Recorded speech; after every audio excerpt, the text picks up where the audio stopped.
গ্রহণের জন্য এসেছি এখানে। ভালো লাগছে। না না, আশা করিনি, হ্যাঁ কিন্তু ভগবানের দান বলে না।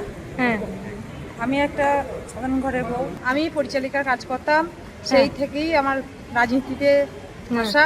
হ্যাঁ এবং রাজনীতিতে এসে এই মোদিজি এবং স্বরাষ্ট্রমন্ত্রীজি আমাকে একটা সম্মান দিয়েছে, এটাতে আমি খুব গর্বিত। এবং তার সঙ্গে সঙ্গে জানাই আমার আউসগা বিধানসভার সকল মানুষের হ্যাঁ ভালোবাসা, আশীর্বাদ। এলাকায় যে কাজগুলো আমার পেন্ডিং হয়ে আছে সেগুলো সব শপথ গ্রহণের জন্য এসেছি এখানে। ভালো লাগছে।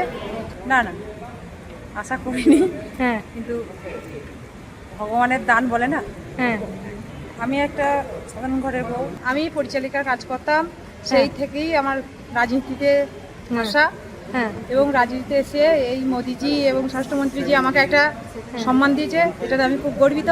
এবং তার সঙ্গে সঙ্গে জানাই আমার আউসগা বিধানসভার সকল মানুষের হ্যাঁ ভালোবাসা, আশীর্বাদ। এলাকায় যে কাজগুলো আমার পেন্ডিং হয়ে আছে সেগুলো সব